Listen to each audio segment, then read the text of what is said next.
નકલી દૂધ, ઘી, પનીર બાદ હવે ભાવનગરમાં નકલી એન્જિન ઓઇલ બનાવતી ફેક્ટરીનો પર્દાફાશ થયો છે।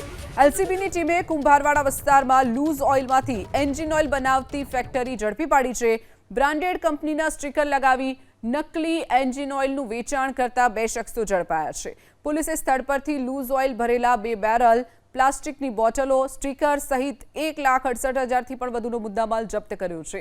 આરોપીઓ અમદાવાદથી નકલી ઓઇલ લાવી અને મશીનો મારફતે બોટલોમાં ભરી તેમાં બ્રાન્ડેડ કંપનીના સ્ટીકરો લગાવતા હતા અને ગ્રામ્ય વિસ્તારમાં મોટા પ્રમાણમાં તેનું વેચાણ કરતા હોવાનો પણ ખુલાસો થયો છે।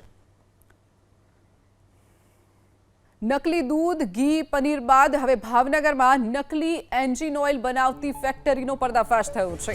એલસીબીની ટીમે કુંભારવાડા વિસ્તારમાં લૂઝ ઓઇલમાંથી એન્જિન ઓઇલ બનાવતી ફેક્ટરી ઝડપી પાડી છે। બ્રાન્ડેડ કંપનીના સ્ટીકર લગાવી નકલી એન્જિન ઓઇલનું વેચાણ કરતા 2 શખ્સો ઝડપાયા છે।